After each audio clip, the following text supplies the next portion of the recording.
welcome to all of you. You've been a wonderful audience as I've been here for the last two talks.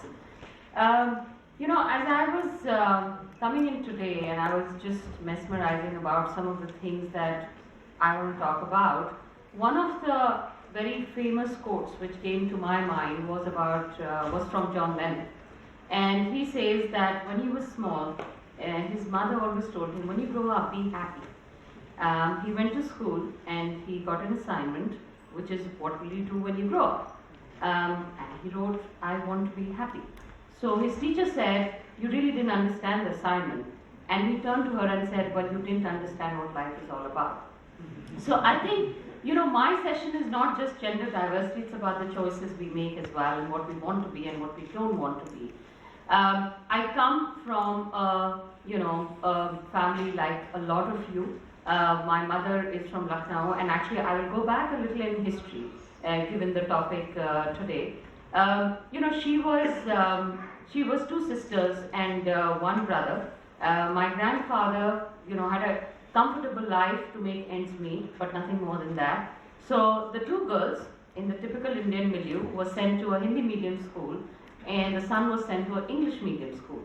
That was because the son is going to grow up and be a bread earner, where the girls would be married off. My mother, I've been a natural rebel, and somewhere my husband says I've inherited that from her. But I think she decided that she wanted to do a little more than that in her life. And after her school, she took a medical exam, which was the Lucknow Medical College, and fortunately for her, she even made it. She went for the first lecture, came back home, and started crying. And when her father asked her what happened, and she said, the entire lecture was in English, and I don't understand English, because she was from a Hindi medium school.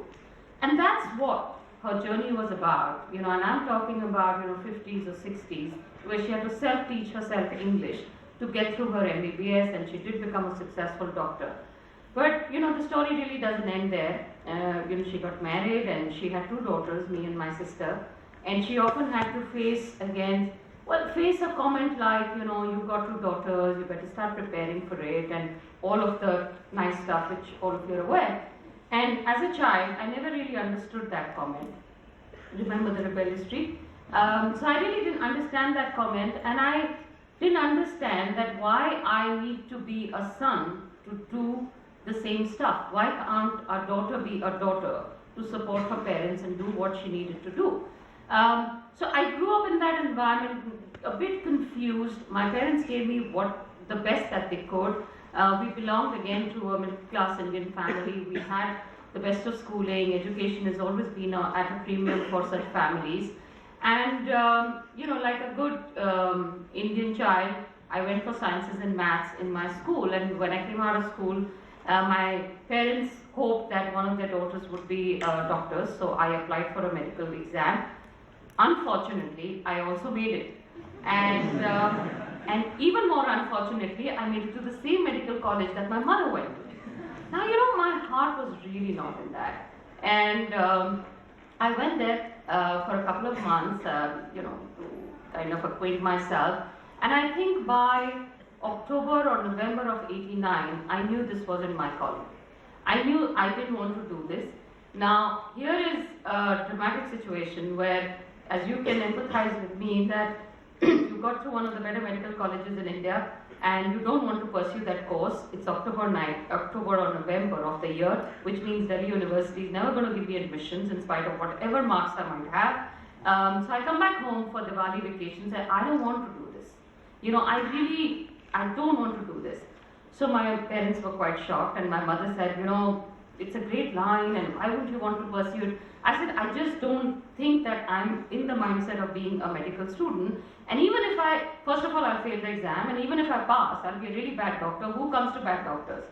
Anyway, as I told you, I was very opinionated for a teenager, and I kind of managed to convince my father, who mediated, like always, between the daughters and the mother.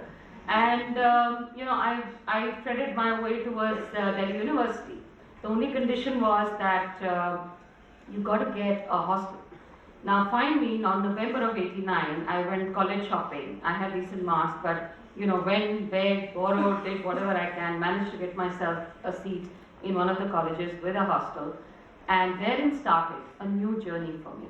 And my biggest learning from that experience was, very often in India, there are norms laid down, what a woman should do, what a girl child should do, what are their aspirations. Every choice is made for them, or at least they are guided towards making those choices. And I think this is not about a man or a woman, but all of you, when you're choosing your life or choosing your career, believe in yourself. I did listen to my calling. And at that point of time, I was a nervous 18-year-old.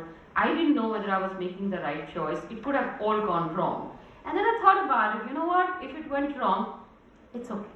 At least the choice was mine. But what if it didn't go wrong? And as life unfolded, it didn't go wrong, because when you truly believe in what you want, it's almost the universe works around you to make it happen for you. And that's what was my experience.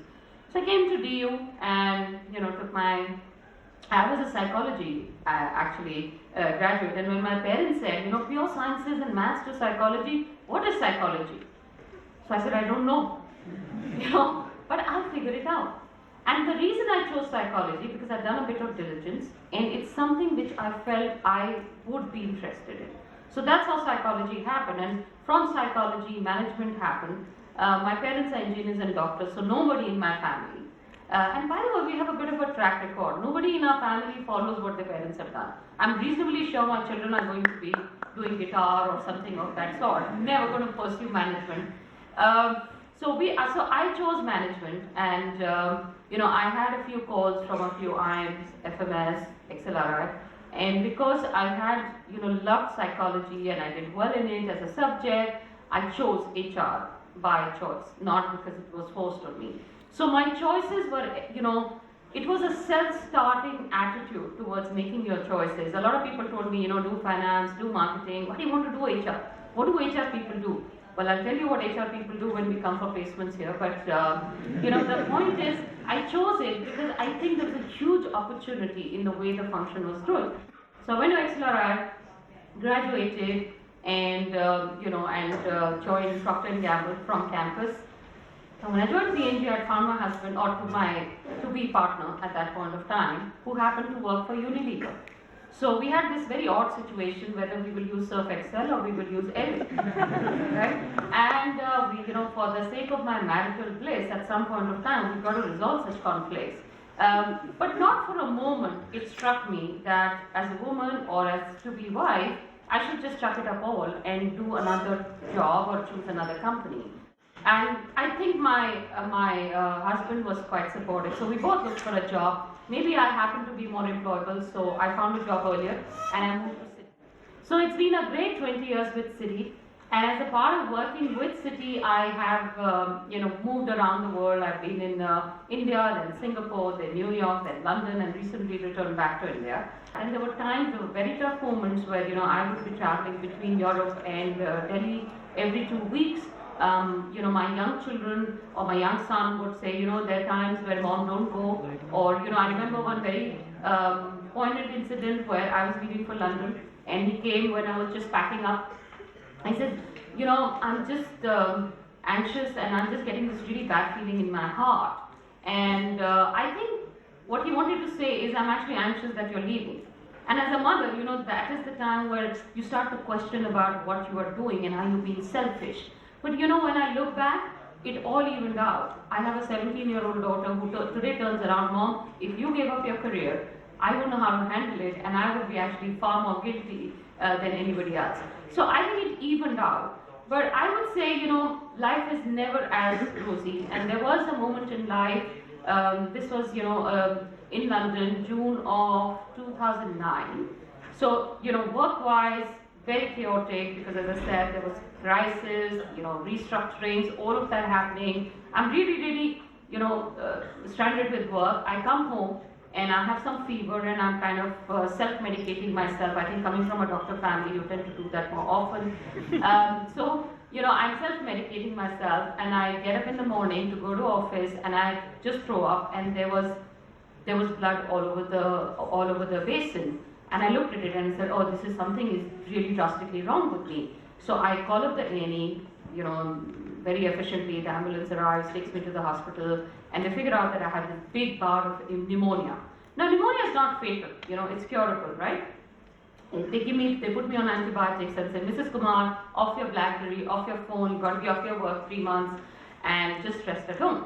So I come back home. In 3 days, my fever comes back, which means again I'm unwell. So I go back to the doctor, and my doctor looks at my x-ray, my reports, and says, you know what, you just got to get into the hospital now. And there was a sense of urgency in his voice. And I was like, no, I will go home, I want to have dinner with my children, and then I'll come back to the hospital. He said, no, you need to get into the hospital now. So I was rushed into the hospital. I'm a hair and area, so I think. And my mother arrived by then, who, as I've said, is a doctor, who obviously started consulting the doctor. And what had happened was I had a pleural pneumonia, which meant my lungs were flooded with fluids, and any moment my breathing would stop. And it was a completely near-death experience. I was in the hospital for 3 months, and my body kept giving up, every day. I got admitted in the hospital. And I think after that, I just started to lose senses because, the disease started to overtake. Essentially, I had a relapse of pneumonia. My body was so weak that it could not really cope up with that, and my organs were starting to fail. So I was taken into one, steel chamber where, my body is getting scanned for any organ failures. And, I was in huge distress, as you can imagine. And I had my senses right, and I was crying, and this very nice physician who was sitting next to me, a very nice English gentleman, said, Mrs. Kumar, close your eyes, because the whole steel plate comes onto your face, which can be very claustrophobic. And he said, close your eyes and think about what you will do when you get out. And as I closed my eyes, what flashed in front of me is the time that I'm spending with my children, the time that I spent in my office. Sorry, but my husband didn't figure that. Not that because I don't like him, and he's never forgiven me for that. But it was just, in those moments, what you love most comes back to you. And so I think at some level, what I did with my life has never remained a part of my life. It became my life. And I really wanted to come back to that. I wanted to come back to my children because somewhere I felt that motherhood wasn't fulfilled. I wanted to go back to work because that is me. And that is what I really wanted to go after. I did come back after 6 months of being in the hospital, and I think a lot of people thought that after such a big near-to-death experience, she would actually give up everything, want to be with her family, or probably, commit herself to a different cause. But you know what? For the fear of dying, you don't stop living, and that's my life. So I stand here today just to tell you about some of the choices I've made, and I think life is about change, as somebody just said in the morning, but growth is optional. So when you make your choices, choose wisely, look beyond, it's an idea worth spreading. Thank you very much.